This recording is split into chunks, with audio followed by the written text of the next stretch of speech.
Welcome વિદ્યાર્થી મિત્રો. આજે આપણે ચેપ્ટર નંબર 1 વિદ્યુત ભારો અને વિદ્યુત ક્ષેત્રની અંદર આગળ ચર્ચા કરીએ. લાસ્ટ લેક્ચર ની અંદર આપણે વિદ્યુત ભારની ચર્ચા કરી હતી કે વિદ્યુત ભારની ઉત્પત્તિ વિશેની ચર્ચા કરી હતી, વિદ્યુત ભારના પ્રકાર કયા કયા છે તેની ચર્ચા કરી હતી, બરાબર છે. અને વિદ્યુત ભાર જે છે એની ડિટેલ ચર્ચા અને એને અનુલક્ષીને અમુક જે પ્રવૃત્તિઓ આપણી બુકની અંદર આપેલી છે તેની આપણે ચર્ચા કરી હતી. હવે આપણે ચર્ચા કરીએ છીએ, બરાબર છે, ગોલ્ડ લીફ ઇલેક્ટ્રોસ્કોપ, સુવર્ણ વર્ક વિદ્યુત દર્શક. વિદ્યાર્થી મિત્રો ઘણીવાર આને અનુલક્ષીને કન્ફ્યુઝન હોય છે. ઘણીવાર એવું કહેતા વિદ્યુત ભાર જે છે ને એને પરખ કરવા માટેનું એક સાધન એટલે ઇલેક્ટ્રોસ્કોપ કહેવાય. આ જે ઇલેક્ટ્રોસ્કોપ નામનું સાધન છે તે એવું દર્શાવે છે કે આપેલા પદાર્થ ઉપર વિદ્યુત ભાર છે કે નહીં, બરાબર છે. આની મદદથી તમે એવું નક્કી ન કરી શકો કે આપેલ વિદ્યુત ભાર ધન છે કે ઋણ. ઇલેક્ટ્રોસ્કોપ નામના સાધન વડે વિદ્યુત ભારની પરખ કરી શકાય છે. તો વિદ્યાર્થી મિત્રો જ્યારે તમે થિયરી લખતો હોય ને ત્યારે આમ જોજો તો એટલું અગત્યનું ટોપિક નથી, પણ આપણે શોર્ટમાં આની થિયરી લખી છે, શોર્ટમાં આ પોઈન્ટ લખી છે, ધ્યાન રાખજો. વિદ્યુત દર્શક એટલે વિદ્યુત ભારને દર્શાવે છે, બરાબર છે, કે આપેલ પદાર્થ વિદ્યુત ભાર ધરાવે છે કે નહીં અથવા વિદ્યુત ભારિત છે કે નહીં તે નક્કી કરતું સાધન એટલે ઇલેક્ટ્રોસ્કોપ કહી શકાય, બરાબર છે. તો આ ગોલ્ડ લીફ ઇલેક્ટ્રોસ્કોપ વિદ્યુત દર્શક દ્વારા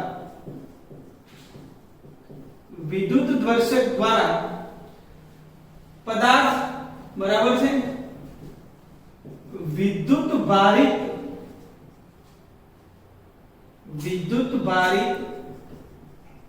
છે કે નહીં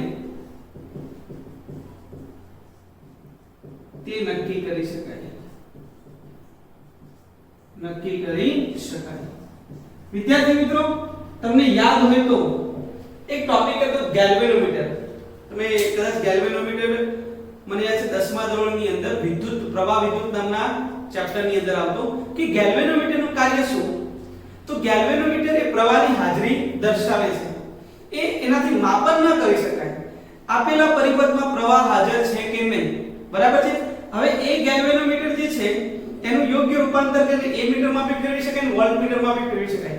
પ્રવાહનું માપન કરવું હોય તો એ મીટર વપરાય, તે જ રીતે વોલ્ટેજનું માપન કરવું હોય તો વોલ્ટમીટર વપરાય. પરંતુ ગેલ્વેનોમીટર શું છે? તો ગેલ્વેનોમીટર એવી રચના છે કે ખાલી હાજરી નોંધે છે. તેથી ઇલેક્ટ્રોસ્કોપ નામનું સાધન જે છે આપણું ગોલ્ડ લીફ ઇલેક્ટ્રોસ્કોપ જે છે, આ ગોલ્ડ લીફ ઇલેક્ટ્રોસ્કોપનું કાર્ય શું કે આપેલો પદાર્થ વિદ્યુત ભારિત છે કે નહીં તે નક્કી કરવાનું કાર્ય જે છે તે આ વિદ્યુત દર્શક કરે છે. વિદ્યાર્થી મિત્રો આની થોડી વિશેષ ચર્ચા કરીએ તો હું એની આકૃતિ દઉં છું, રેખાકૃતિ, અને સમજીએ છે રેખાકૃતિ પરથી. ચાલો આ પ્રકારે એની કઈ બોક્સ જેવી રચના હોય, બરાબર છે. આ એક બોક્સ છે એવી એક રચના છે, કાચનું બોક્સ છે, બારી વાળું, એટલે આમ ખોલી શકાય તેવું, બરાબર છે. અહીંયા બારી પણ દોરી દો, કાચની બારી ધરાવતા એક બોક્સ છે, એટલે આપણે અંદરથી જોઈ શકીએ છીએ. તેના ઉપર હવા ચુસ્ત રહી શકે એવું અહીંયા એક બૂચ હોય છે, રબરનો બૂચ, બરાબર. અને તેમાંથી આપણે એક વાહક સળિયો આની અંદરથી પસાર કરીએ, બરાબર છે. સ્ટ્રીપ આમ જોવા જઈએ તો એક પટ્ટી કહેવાય ને, પટ્ટી પણ લઈ શકાય, આવો સળિયો બી લઈ શકીએ. આ સળિયાની ઉપરની ભાગ જે છે તે વર્તુળાકાર એટલે ગોળાકાર આ તે તકતી હોય છે, બરાબર છે. તકતી એટલે શું? સ્ટ્રીપ જેવું એકદમ ફ્લેટ, બરાબર છે, આવી તકતી હોય છે. આ ધાતુનો સળિયો છે અને એની ઉપર આ એક ધાતુની તકતી છે, ધાતુની તકતી, બરાબર છે. આ ગોળો હોય, વાહક હોય, એને આમ કરી હથોડીથી ટીપી અને ધાતુની એક તકતી બનાવી હોય તેવી આ તકતી છે, બરાબર. આ ધાતુનો સળિયો છે, બરાબર. આ નીચેના છેડે છે ને ગોલ્ડ લીફ મૂકેલું હોય, સુવર્ણના પાન જેને કહેવાય, વી શેપની અંદર, બરાબર છે. આ તે ગોલ્ડ લીફ એટલે કે પાંદડું, આ તે રચના બનાવેલી હોય ગોલ્ડ લીફ. બંને બાજુ સમાન ભાગ હોય આ તે આમ આવી રચના હોય જેને એના બીજા છેડે જોડવામાં આવે છે। હવે વિદ્યાર્થી મિત્રો આની અંદર પ્રક્રિયા શું કરવામાં આવે? ધારો કે કોઈ પદાર્થ આ આપેલ પદાર્થ વિદ્યુત ભારિત છે કે નહીં તે નક્કી કરવું છે, બરાબર છે? આ પદાર્થ જે છે તે વિદ્યુત ભારિત છે કે નહીં તે મારે નક્કી કરવું છે, બરાબર છે?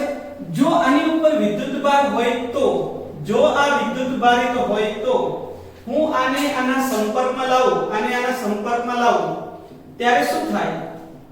તો આના પરના આ વિદ્યુત ભાર જે છે ત્યાં ધાતુનો સળિયો જે છે, બરાબર, તેના સંપર્કમાં લાવો તો ધાતુના સળિયા દ્વારા આ વિદ્યુત ભારનું વહન થઈને અહીંયા આવે ત્યારે અડધો વિદ્યુત ભાર શામાં વેચાઈ જાય? તો ગોલ્ડ લીફ પર વેચાઈ જાય।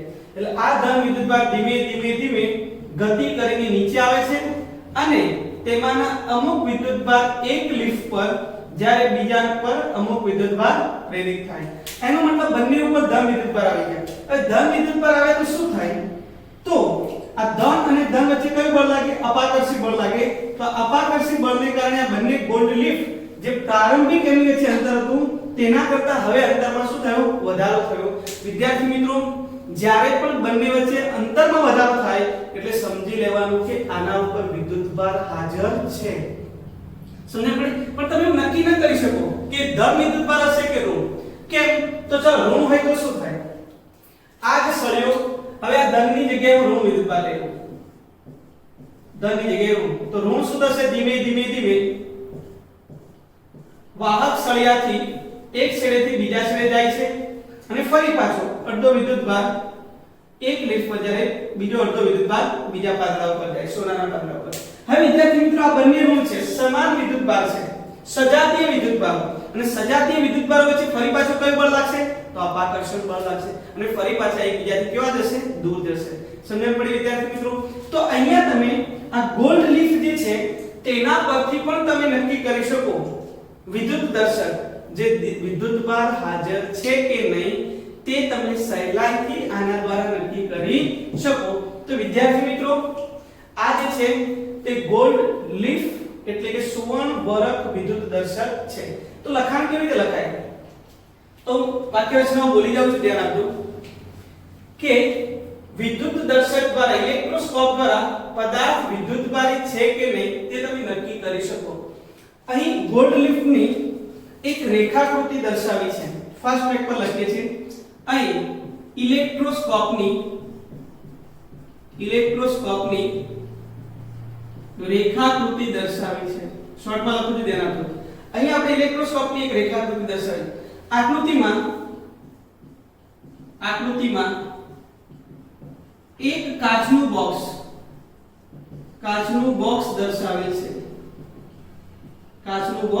દર્શાવેલ છે, જે બારી ધરાવે છે। વિદ્યાર્થી મિત્રો એક બાજુથી આપણે ખોલી પણ શકીએ। કેમ ખોલી શકીએ? આને ખોલીને આ બુચ પરથી અહીંયા આ સળિયાને શું કરવામાં આવે છે? બુચમાંથી પસાર કરવામાં આવે। તો અહીં આકૃતિમાં દર્શાવ્યા મુજબ સળિયાને રબરના બુચમાંથી પસાર કરવામાં આવે છે, જેનો એક છેડો ધાતુની વર્તુળાકાર તકતી જેવો હોય, બરાબર છે? ધાતુની તકતી, એક છેડો ધાતુની તકતી, જ્યારે બીજો છેડો ફ્લેટ એટલે કે કેવો છે? સુરેખ છે, ફ્લેટ એટલે કે સીધો છે, જ્યાં સોનાના વરખ મૂકેલા હોય છે, જે આકૃતિમાં દર્શાવેલ છે। હવે વિદ્યાર્થી મિત્રો કે જ્યારે વિદ્યુત ભારિત પદાર્થને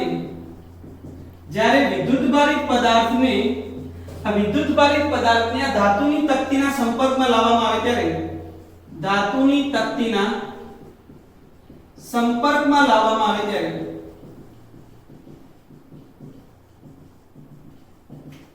આના સંપર્કમાં લાવે ત્યારે ધાતુના સળિયા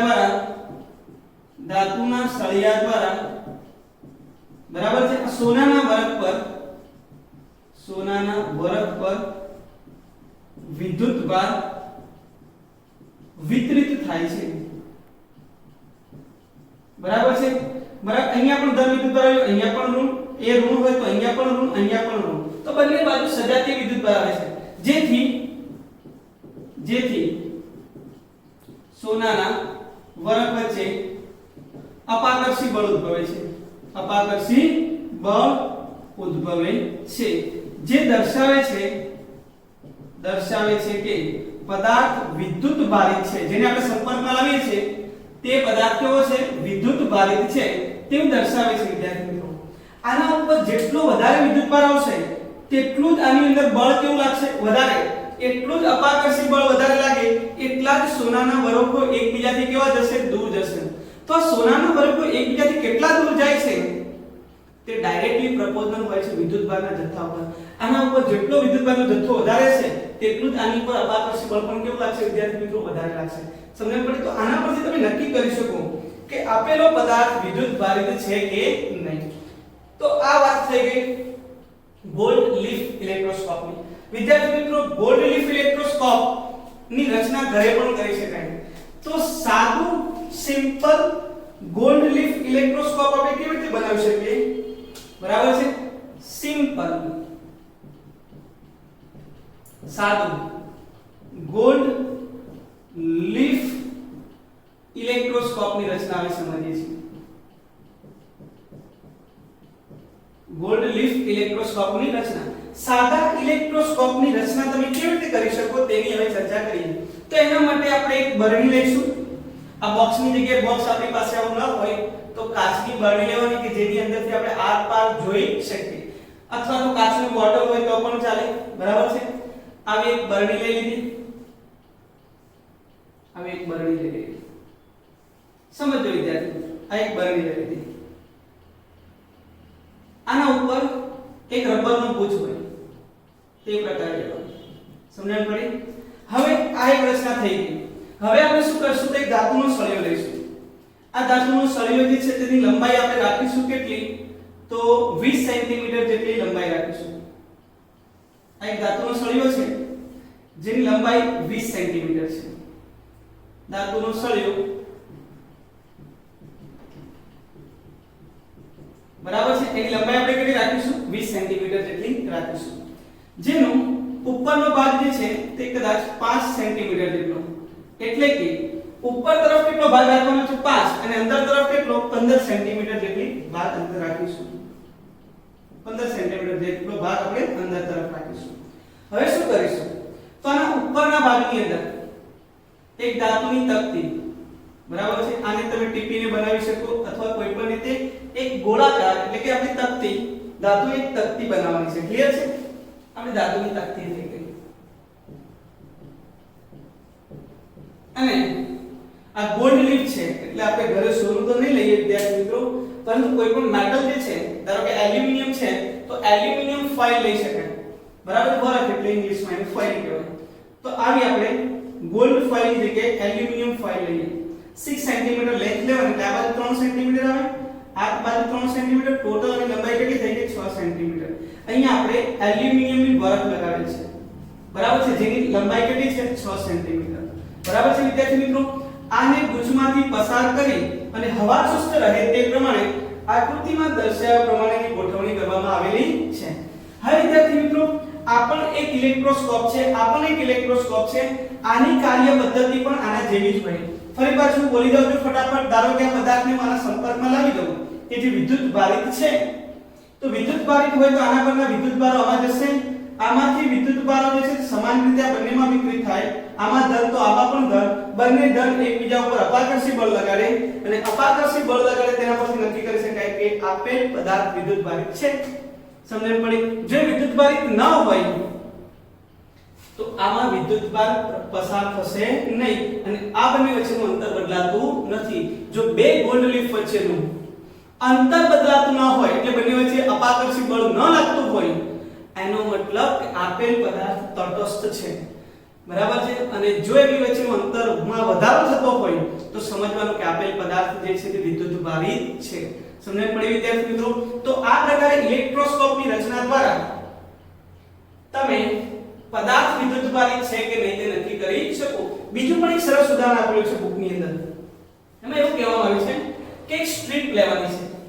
આ તે કાગળની સ્ટ્રીપ લો, બરાબર છે. આ કાગળની સ્ટ્રીપ, આ કાગળની સ્ટ્રીપ જે છે એના ઉપર ઇસ્ત્રી પ્રેસ કરો. સમજણ પડે છે?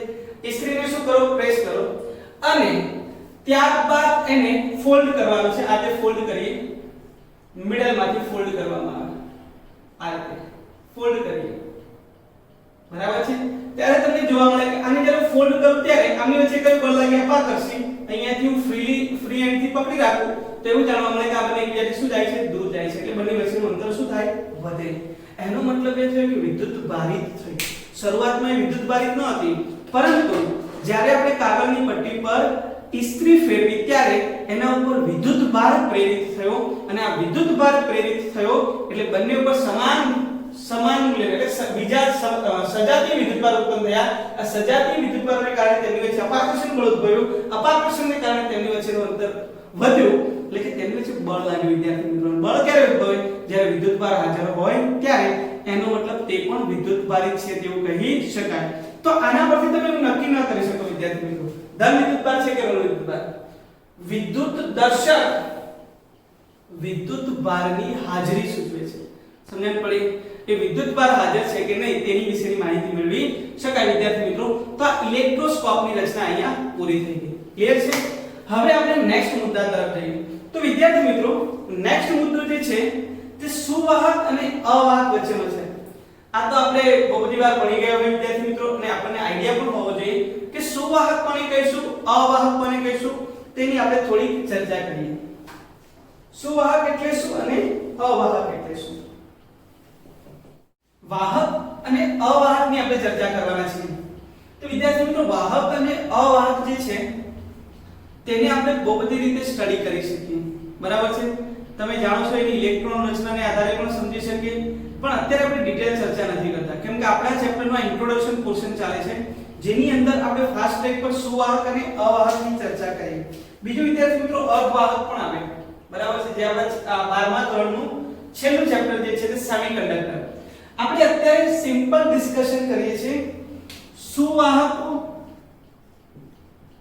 અને અવાહકો કોને કહીશું. હું તફાવતના સ્વરૂપમાં લખું વિદ્યાર્થી મિત્રો, એટલે આપણું કામ સરળતાથી પતી જાય. તો વિદ્યાર્થી મિત્રો, સુવાહક કોને કહીશું? કે જે દ્રવ્યોમાંથી વિદ્યુત પ્રવાહ એટલે કે વિદ્યુત સરળતાથી પસાર થઈ શકે તેને શું કહેવામાં આવે? સુવાહકો. જે દ્રવ્યોમાંથી વિદ્યુત સરળતાથી પસાર થઈ શકે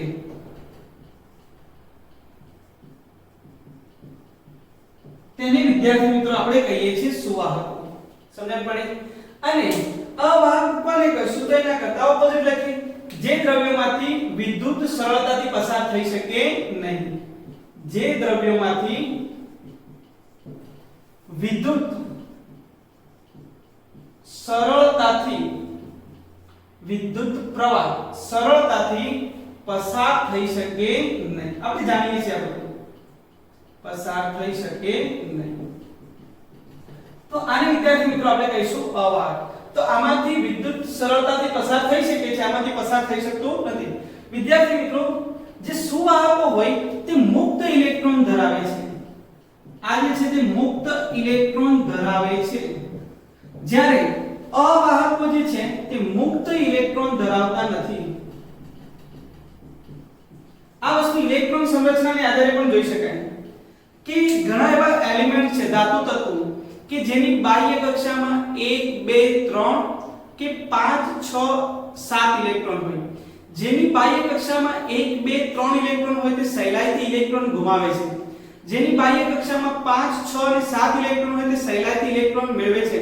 એનો મતલબ સહેલાઈથી ઇલેક્ટ્રોનની આપ-લે કરી શકે, એનો મતલબ સહેલાઈથી ઇલેક્ટ્રોન ગતિ કરી શકે. વિદ્યાર્થી મિત્રો, ઇલેક્ટ્રોનની આ ગતિને જ પ્રવાહ કહે છે.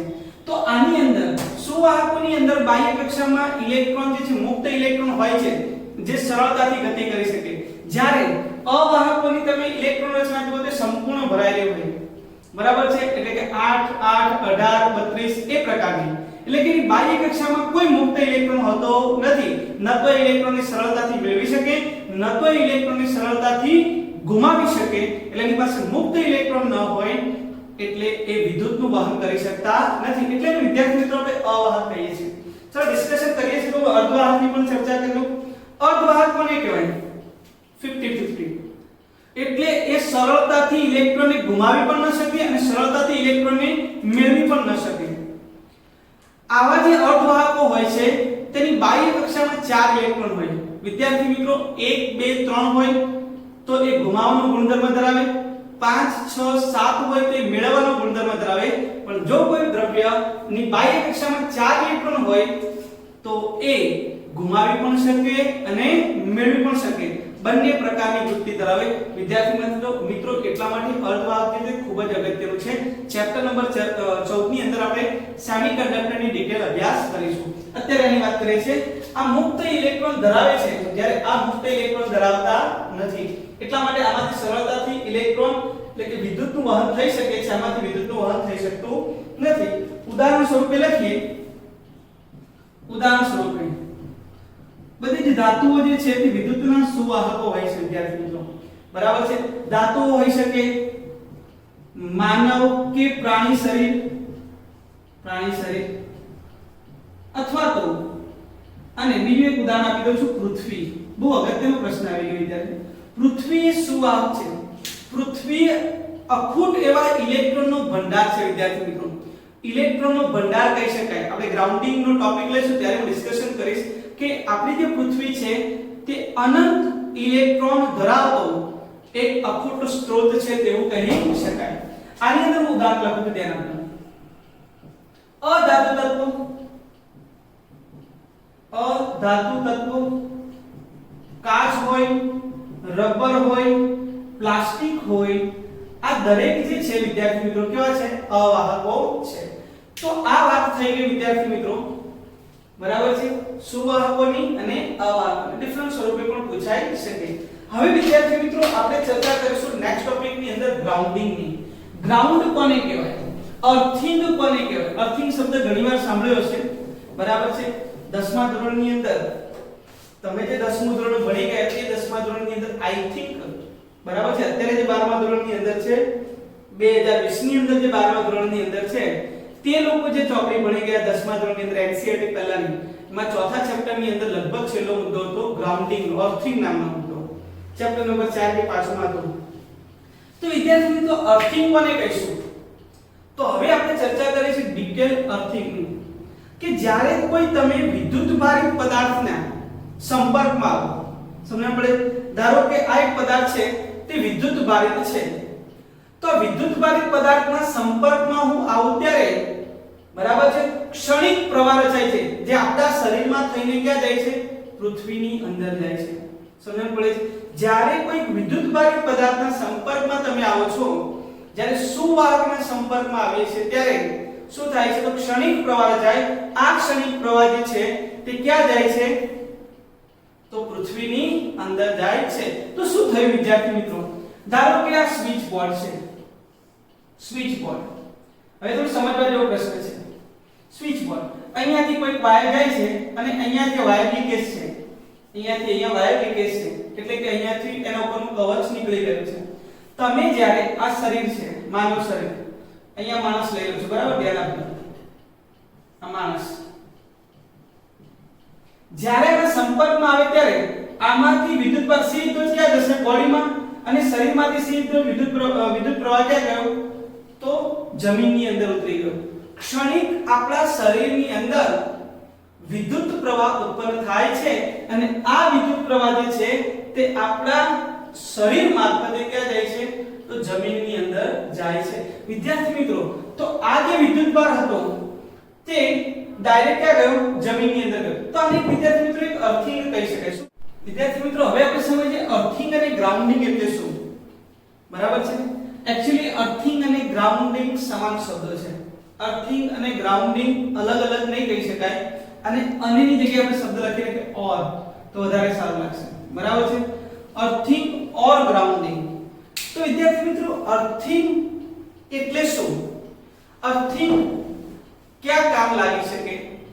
તો એની આપણે થોડી ચર્ચા કરીએ છીએ, ધ્યાન આપજો. તો ધારો કે એક સરસ મજાનું ઉદાહરણ લઈએ. ધારો કે એક વાહક તાર છે જેમાંથી એક વાયર છે, એમાંથી પ્રવાહ પસાર થઈ રહ્યો છે. એનો મતલબ આ વિદ્યુત ભારિત તાર છે, વિદ્યુત ભારિત વાહક તાર છે. સમજણ પડી? અને ભૂલથી ધારો કે આપણે એના કોન્ટેક્ટમાં આવી ગયા, બરાબર છે. અહીંયા કોઈ એક માણસ છે તેના કોન્ટેક્ટમાં આવી જાય છે, બરાબર. આ માણસ છે તેના કોન્ટેક્ટની અંદર આવી ગયો અને આ જમીન છે. તો શું થશે? જ્યારે વાહક તારની કોન્ટેક્ટમાં આવે ત્યારે આમાંથી જે વહેતો પ્રવાહ છે ક્ષણિક શું થાય છે? તો આ માનવ શરીરની અંદરથી ક્યાં ચાલે જાય છે? જમીનની અંદર ચાલે જાય છે. તો આ સુવાહક તાર જે છે એમાંથી વહેતો જે વિદ્યુતભાર હતો તે આ માનવ શરીર અને જમીનની અંદર શું થઈ ગયો? વહેંચાઈ ગયો. સમજણ પડે છે? તો ઘણા પરિપથની અંદર ખૂબ જ મોટા મૂલ્યનો પ્રવાહ પસાર થતો હોય. ધારો કે અહીંયા એક ઇન્સ્ટ્રુમેન્ટ લગાવું છું, ધ્યાન આપજો. એક સરસ મજાનો પ્રશ્ન છે. અહીંયા હું એક ઇન્સ્ટ્રુમેન્ટ લગાવી દઉં, બરાબર છે. આ ઇન્સ્ટ્રુમેન્ટ જે છે એની કેપેસિટી જે છે તે 10 એમ્પિયર ની હોય. ધારો કે કેટલી છે? 10 એમ્પિયર ની. અને આની સાથે એક બીજો વાયર હોય. અહીંયા આ વાયર જે છે અહીંયાથી આમ જાય છે, 10 એમ્પિયર અહીંયા જાય છે. અને આની સાથે એક બીજો વાયર છે આટલે જોડેલો છે. હવે આની અંદરથી 15 એમ્પિયર ધારો કે પ્રવાહ આવી ગયો, તો આ વધારાના મૂલ્યનો પ્રવાહ આવી ગયો. તો શું થાય? એક આની અંદર બીજો એક વાયર જોડેલો હોય, બરાબર છે. એ વાયર થકી આ વધારાનો પ્રવાહ જે છે આ વાહકતા થકી આ જે બીજો વાહકતા જોડે એના થકી આ પ્રવાહ જે છે વધારાનો પ્રવાહ ક્યાં ચાલે ગયો? જમીનની અંદર ચાલે ગયો. વિદ્યાર્થી મિત્રો ખાસ ધ્યાન રાખજો કે આપણું ઇન્સ્ટ્રુમેન્ટ ધારો કે 10 એમ્પિયર પર કાર્ય કરતું હતું, તેને આપણે 15 એમ્પિયર આપ્યા, ત્યારે આ જે છે તેમાં 15 એમ્પિયર જાય ત્યારે આ જે વધારાનો 5 એમ્પિયર છે એ અહીંયા એક વાહકતા દ્વારા ક્યાં જવા દેવામાં આવ્યો? જમીનમાં જવા દેવામાં આવ્યો. આને તો વિદ્યાર્થી મિત્રો આપણે અર્થિંગ અથવા ગ્રાઉન્ડિંગ કહીએ છીએ. અર્થિંગ અથવા શું કહીએ છીએ? ગ્રાઉન્ડિંગ. જે આપણા ઇન્સ્ટ્રુમેન્ટને વધારાના પ્રવાહ દ્વારા પ્રવાહથી શું કરે છે? બચાવી શકાય છે. તો વિદ્યાર્થી મિત્રો આ વિદ્યુત ભાર જે છે, વિદ્યુત ભારિત પદાર્થ, આ વિદ્યુત ભારિત પદાર્થ હતો એની અંદરથી આ વિદ્યુત ભાર જે છે એ વાહકતા અને જમીનની અંદર શું થઈ ગયો? વહેંચાઈ ગયો. પ્રવાહ પણ તમે જુઓ તો 10 એમ્પિયર ઇન્સ્ટ્રુમેન્ટને મળે ત્યારે 5 એમ્પિયર આમાં, તો આનાથી બંને પ્રવાહો જે છે તે શું થઈ ગયા? વહેંચાઈ ગયા. આ વહેંચવાની જે પ્રક્રિયા છે ને એને જે શું કહેવામાં આવે છે? અર્થિંગ અથવા તો ગ્રાઉન્ડિંગ કહેવામાં આવે છે. તો વિદ્યુત ભારિત પદાર્થની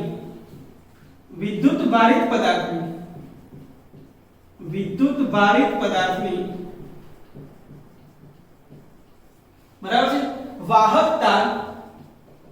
વાહકતા અને જમીન, એટલે કે આ પણ એક વાહક જ થઈ ગયો. જમીનમાં આ વિદ્યુત ભારની વહેંચણીની પ્રક્રિયા જે છે, વહેંચણીની પ્રક્રિયા, જેને વિદ્યાર્થી મિત્રો આપણે શું કહીએ છીએ? અર્થિંગ અથવા તો ગ્રાઉન્ડિંગ કહીએ છીએ. સામાન્ય રીતે આપણે ઘરની અંદર પણ ગ્રાઉન્ડિંગ કરતા હોઈએ, એટલે કે અર્થિંગ કરતા હોઈએ. ત્યારે શું કરતા હોઈએ? તો આપણું ઘર હોય ને એ ઘરની નીચે આ જમીન પર એક ખાડો ખોદવામાં આવે.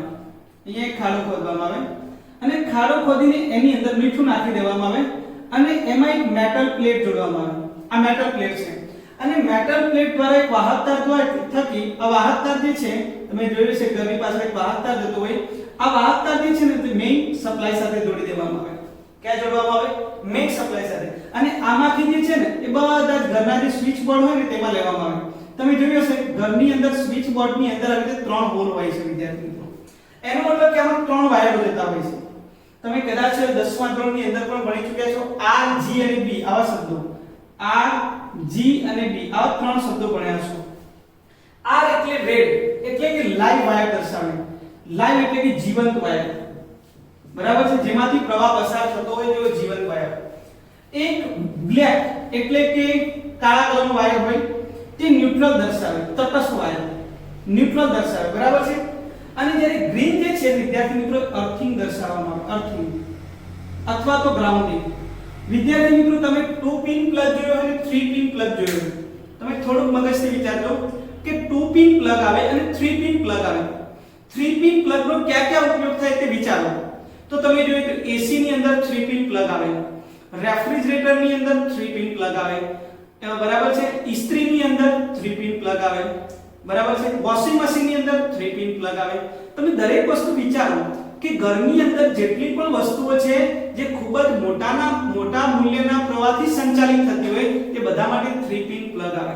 સમજણ પડી? ધારો કે ઇસ્ત્રી હોય ને, આ ઇસ્ત્રીની રચના છે, ધારો કે બરાબર છે આ ઇસ્ત્રીની રચના છે, અહીંયા 3 પિન પ્લગ હોય 1 2 and 3, બરાબર છે. ગ્રાઉન્ડિંગ હોય. કેમ ગ્રાઉન્ડિંગ આપવામાં આવે? કેમ કે આ મોટા મૂલ્યના પ્રવાહ પર સંચાલિત થતી હોય. ધારો કે આમાંથી આ જે ગ્રાઉન્ડિંગ જે છે ને તે આની નીચેનો મેટલ પ્લેટ હોય એની સાથે કનેક્ટેડ હોય. ધારો કે આમાં કોઈ પણ જગ્યાએ શું થાય છે તો પ્રવાહનું લીકેજ થાય છે, તો આ જે ગ્રાઉન્ડ કરેલું છે તેના દ્વારા વધારાનો પ્રવાહ જે છે તે જમીનમાં જતો રહેશે અને આપણને કરંટ લાગતો નથી. વિદ્યાર્થી મિત્રો, તો આ જે કન્સેપ્ટ છે અર્થિંગનો કન્સેપ્ટ એ આપણને અને આપણા સાધનને વધારાના પ્રવાહ સાથે રક્ષણ આપે છે. 10 એમ્પિયર પર તો કાર્ય કરે જ છે, પણ ધારો કે વધારાનો પ્રવાહ આવી ગયો તો તે વધારાનો પ્રવાહ જે છે તે ગ્રાઉન્ડમાં ચાલી જશે. એટલે વધારાના વિદ્યુત ભારનું શું થાય છે? વેચણી થાય છે. ક્યાં? તો આપણા ઇન્સ્ટ્રુમેન્ટમાં પ્લસ વાહકતા દ્વારા જમીનની અંદર જાય છે. તો વિદ્યુત ભારની જે વેચણીની પ્રક્રિયા છે વિદ્યાર્થી મિત્રો, એને શું કહેવામાં આવે છે? અર્થિંગ કહેવામાં આવે.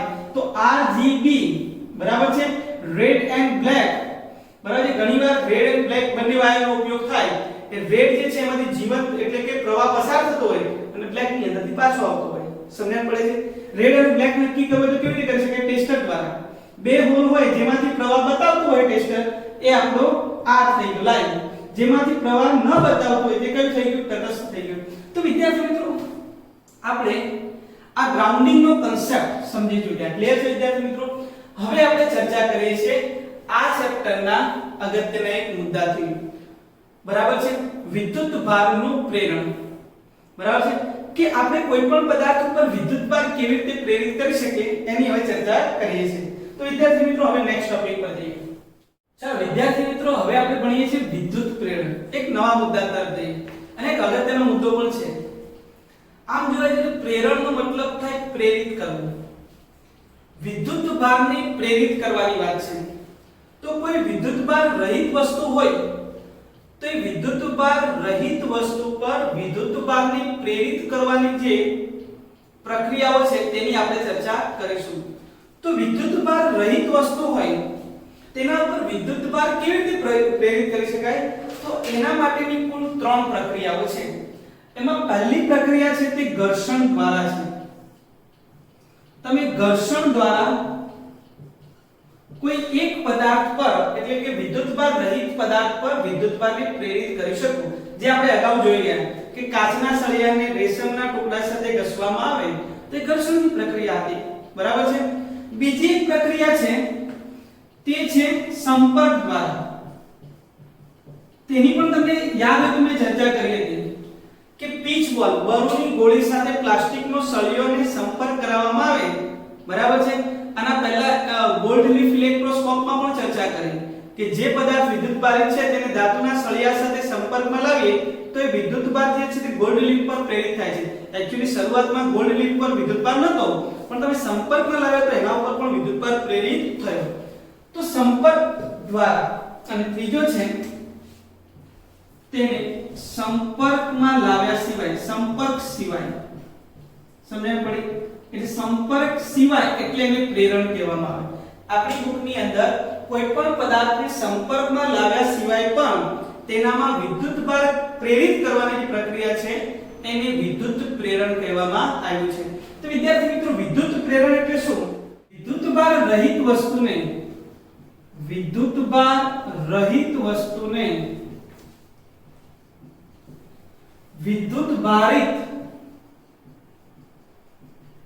વિદ્યુતભારિત વસ્તુના સંપર્કમાં લાવ્યા સિવાય તેમાં વિદ્યુતભાર પ્રેરિત કરવાની પ્રક્રિયાને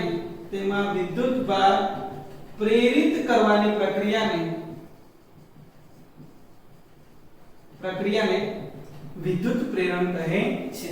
અને વિદ્યાર્થી મિત્રો, આજે આપણે વિદ્યુતભારની ચર્ચા કરવા જઈ રહ્યા છીએ.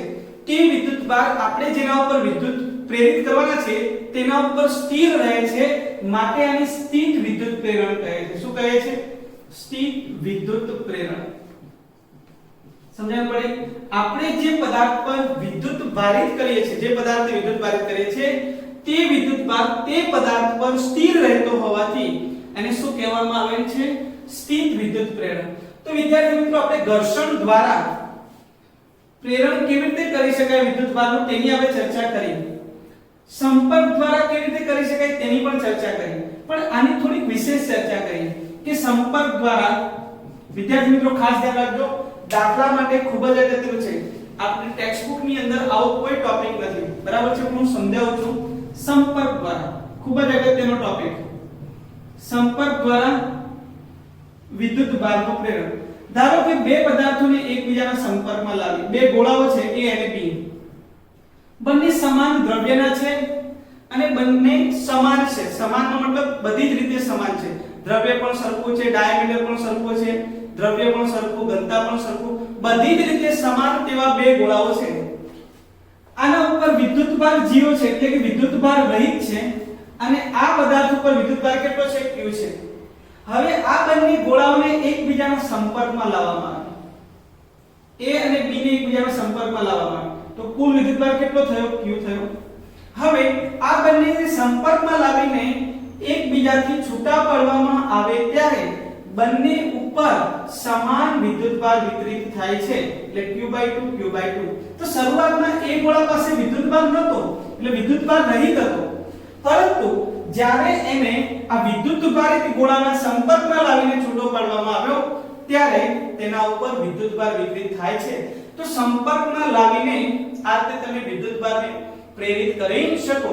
તમે આગળ મને કહ્યું પ્લાસ્ટિકના સળિયાને આપણે બરુની ગોળી સાથે સંપર્કમાં લાવીને પણ એને આપણે પ્રેરિત કરી હતી, બરાબર છે? વિદ્યુતભાર પ્રેરિત. તો હવે જો ધ્યાન આપણે ઉદાહરણ લઈએ. ચાલો, આના ઉપર 3 કુલમ ચાર્જ છે, આના ઉપર વિદ્યુતભાર 3 કુલમ છે, આના ઉપર -4 કુલમ, બરાબર છે? તો આ બંનેને એકબીજાના સંપર્કમાં લાવીને છૂટા પાડવામાં આવે તો બંને ગોળા ઉપર કેટલો વિદ્યુતભાર પ્રેરિત થયો હશે? ચલો વિદ્યાર્થી મિત્રો, આ બંનેને એકબીજાના સંપર્કમાં લાવીએ તો ટોટલ વિદ્યુતભાર થયો 3 - 4 એટલે -1 કુલમ, અને હવે છૂટા પાડીએ એટલે બંને ઉપર સરખો, એટલે -1/2 -1/2 કુલમ થાય. ક્લિયર છે? 3 - 4 બંનેને સંપર્કમાં લાવી તો ટોટલ વિદ્યુતભાર થયો -1 કુલમ, અને હવે બંને એકબીજાને છૂટા પાડીએ ત્યારે આ સમાન વિદ્યુતભાર વિતરિત થાય. ચલો એક બીજો ઉદાહરણ લઈએ.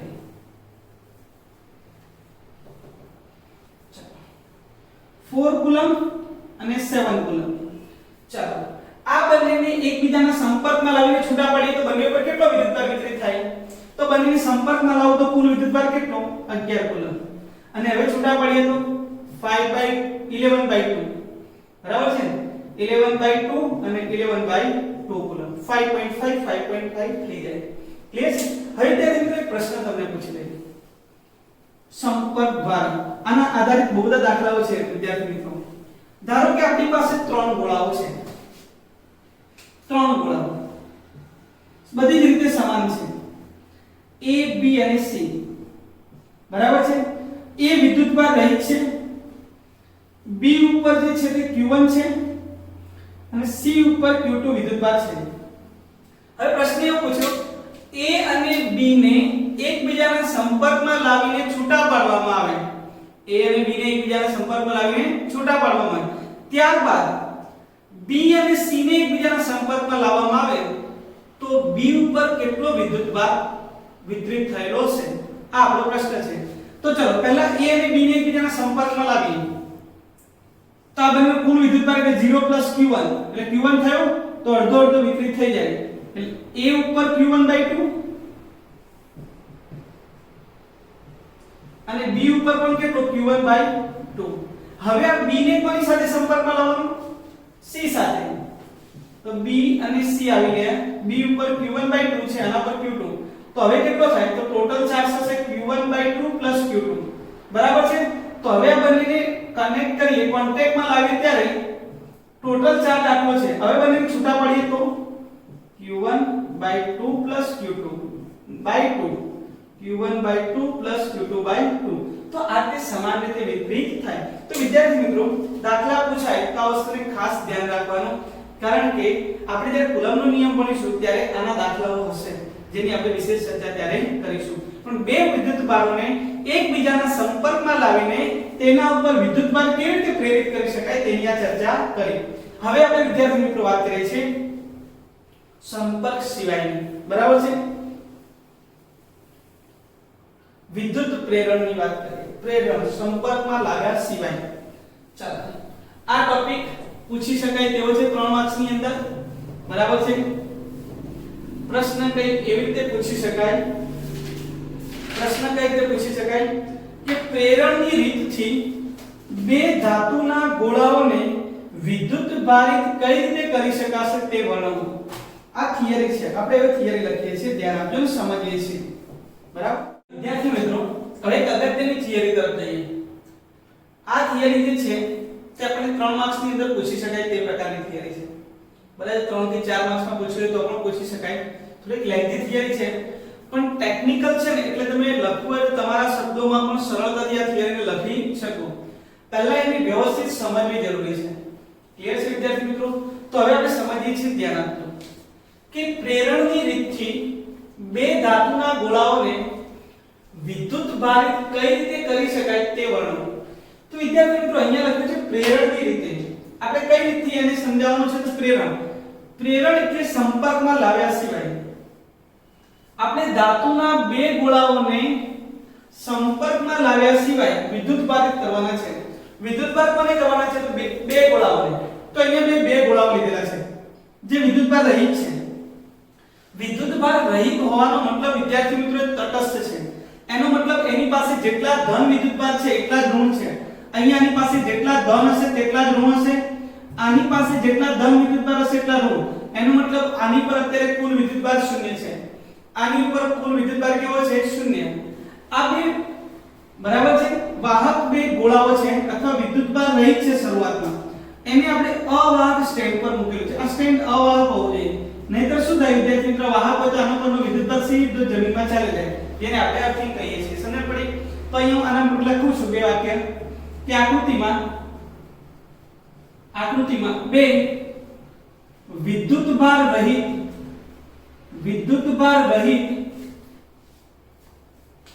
ગોળાઓ A અને B દર્શાવે છે જે એકબીજાના સંપર્કમાં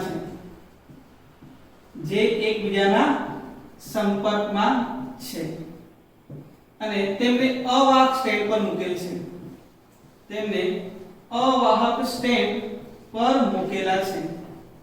હવે વિદ્યાર્થી મિત્રો આ બંને જે વિદ્યુતભાર રહિત ગોળાઓ છે તેમને આપણે શું કરવા છે? વિદ્યુત ભારિત કરવા છે. તો વિદ્યુત ભારિત કરવા માટે આ એક કાચનો સળિયો કે જે ધન વિદ્યુત ભારિત છે તેને આપણે એની નજીક લાવીએ છીએ. આ કાચનો સળિયો છે. આ કાચના સળિયાને આપણે એ ગોળાની ખૂબ જ નજીક લાવવાના છે. વિદ્યાર્થી મિત્રો સંપર્કમાં નથી લાવવાના, એની નજીક લાવવાના છે. જો આની નજીક લાવો તો શું થાય? તો આ ધન વિદ્યુત ભારિત છે. તો મેં તમને કહ્યું તટસ્થ છે, એનો મતલબ આમાં ધન પણ હોય અને ઋણ પણ હોય, આમાં પણ ધન પણ હોય અને ઋણ પણ હોય. તો શું થશે તે વિચારો. આની અંદર ધન અને ઋણ આવે છે, આમાં પણ ધન છે અને આમાં ઋણ પણ છે. તો શું થાય? A અને B માંથી બધા જ વિદ્યુતભારો ઋણ વિદ્યુતભારો શું થાય? તો આ કાચના સળિયા તરફ શું થાય છે? આકર્ષાય છે. એટલે કાચના સળિયા તરફ આકર્ષાય. વિદ્યાર્થી મિત્રો એક્ચ્યુઅલી આ કેવું ન્યુક્લિયસ હોય એમાં ધન અને ઋણ વિદ્યુતભાર તેની આજુબાજુ શું કરતો હોય? ગતિ કરતો હોય. સમજણ પડી? ઇલેક્ટ્રોન એની આજુબાજુ ગતિ કરતો. આ ઇલેક્ટ્રોન અહીંયા આકર્ષાય એટલે અહીંયા ધન વિદ્યુતભાર ખુલ્લો થાય. તો શું થશે? તો વિદ્યુતભાર રહિત જે ગોળાઓ હતા એ વિદ્યુતભાર રહિત ગોળાઓમાંથી બધા જ ઇલેક્ટ્રોન એટલે કે ઋણ વિદ્યુતભારો જે છે ત્યાં ગોળા તરફ આકર્ષાયા. અહીંયા ધન એનો ઇલેક્ટ્રોન અહીંયાથી આકર્ષાય, સીધો ઇલેક્ટ્રોન અહીંયા ગયો એટલે અહીંયા ધન વિદ્યુતભાર ખુલ્લો થયો. એનો મતલબ કે બધા જ ઇલેક્ટ્રોન આ કાચના સળિયા તરફ આકર્ષિત થાય એટલે એ ગોળાની આ ડાબી બાજુ જે છે ત્યાં બધા જ ઋણ વિદ્યુતભાર જમા થશે. તેના કારણે અહીંયા બી ગોળો છે એની જમણી બાજુ પર બધા ધન વિદ્યુતભાર ખુલ્લા થશે. સમજણ પડી? તો જ્યારે હું કાચના સળિયાને એ ગોળાની તદ્દન નજીક લાવું છું ત્યારે આ A અને B ગોળાઓ પરના ઋણ વિદ્યુતભાર જે છે તે આકર્ષાય છે અને A ગોળાની ડાબી બાજુ પર જમા થાય છે. તે જ રીતે B ઉપર આ જે ધન વિદ્યુતભાર જે છે તેની જમણી બાજુ પર ખુલ્લા પર થાય છે. ત્યાં આપણને ધન વિદ્યુતભાર મળે. અહીંયા શું મળે છે વિદ્યાર્થી મિત્રો? ઋણ વિદ્યુતભાર મળે. આની અંદર શું કરવામાં આવ્યું તે ચલો આનું લખવું હોય તો આટલું લખાણ લખી નાખો કે હવે કાચના સળિયાને ગોળા A ની નજીક લાવતા બધા જ, હવે અહીંયા થોડું ધ્યાન રાખજો, બધા જ ઋણ વિદ્યુતભારો કાચના સળિયા તરફ આકર્ષાય છે. કાચના સળિયા તરફ આકર્ષાય છે. સમજણ પડી વિદ્યાર્થી મિત્રો? તો શું વિદ્યાર્થી મિત્રો બધા આકર્ષાય તો બધા જ અહીંયા આવી જશે? તો કે ના, બધા જ ઇલેક્ટ્રોન આ A જે છે તેની ડાબી બાજુ પર ભેગા થતા નથી. કેમ તો સમજીએ વિદ્યાર્થી મિત્રો. ચલો અહીંયા ધ્યાન આપજો. આ બધા જ પહેલા કેવા હતા? તો વિદ્યુતભાર રહી હતા. હું તમને થોડું ટેકનિકલી સમજાવું છું, પ્રયત્ન કરજો. એક ઇલેક્ટ્રોન અહીંયાથી ગયો ને અહીંયા જવા થયો. હવે બીજો ઇલેક્ટ્રોન બી આ તરફ આકર્ષાય છે. એટલે આ ઇલેક્ટ્રોન આ બાજુ જવાનો પ્રયત્ન કરે, આને શું કરે? અપાકર્ષે. જો આ ઇલેક્ટ્રોન પર બે બળ લગાડશે, કોણ બળ લગાડે તો સમજો. આ ઇલેક્ટ્રોન આ બાજુ આકર્ષાય છે એનો મતલબ આ બાજુ આકર્ષી બળ લાગે છે, પણ આ ઇલેક્ટ્રોન જે જમા થયો છે તે અપાકર્ષી બળ લગાડે. સમજણ પડી વિદ્યાર્થી મિત્રો? તો આ ઇલેક્ટ્રોન જે આ બાજુ જમા થવા જઈ રહ્યો છે તેના ઉપર આ જે છે તે અપાકર્ષી બળ લગાડે, આ આકર્ષી. પણ આકર્ષી બળ વધુ હશે તો શું કરશે? આ ઇલેક્ટ્રોન જમા થશે. સમજણ પડી? ચલો બીજો ઇલેક્ટ્રોન બી જવા માંગે છે તો એના ઉપર બી શું કરશે? આવા બે ભેગા થઈને એની ઉપર શું લગાડશે? અપાકર્ષી બળ લગાડશે. અને આ આકર્ષી, પણ આકર્ષી બળ વધુ હશે તો શું થશે? આ ઇલેક્ટ્રોન અહીંયા જમા થશે. હવે બીજો એક ઇલેક્ટ્રોન અહીંયાથી જવા માંગે છે તો આ ત્રણ ભેગા થઈને એની ઉપર શું કરશે? અપાકર્ષણ બળ લગાડશે. જ્યારે આ શું લગાડશે? આકર્ષી. જ્યાં સુધી આનું અપાકર્ષી બળ એટલે કે આ દિશામાં લાગતું અપાકર્ષી બળ અને આ સળિયાનું આકર્ષી બળ બંને એકબીજાને સમતોલે નહીં ત્યાં સુધી ગોળા A ની ડાબી બાજુ ઋણ વિદ્યુતભાર અને ગોળા B ની જમણી બાજુ ધન વિદ્યુતભાર ખુલ્લા પડશે. અહીંયા જેટલા વિદ્યુતભારો ઋણ થયા એટલા જ અહીંયા ધન વિદ્યુતભાર. સમજણ પડે છે? તો સમતોલન સ્થિતિ પ્રાપ્ત થાય ત્યાં સુધી, બરાબર છે? સમતોલન સ્થિતિ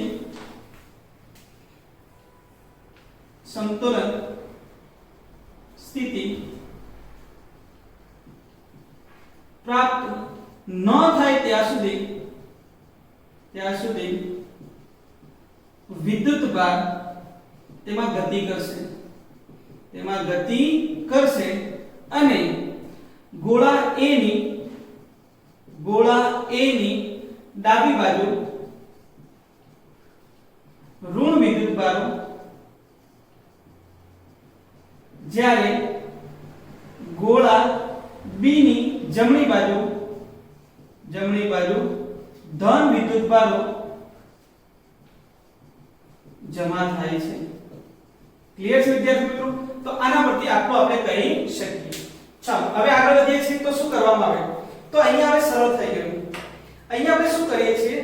તો આને આપણે કાચના સળિયાને અત્યારે હટાવતા નથી. તો કાચનો સળિયો તો અત્યારે ત્યાં જ છે.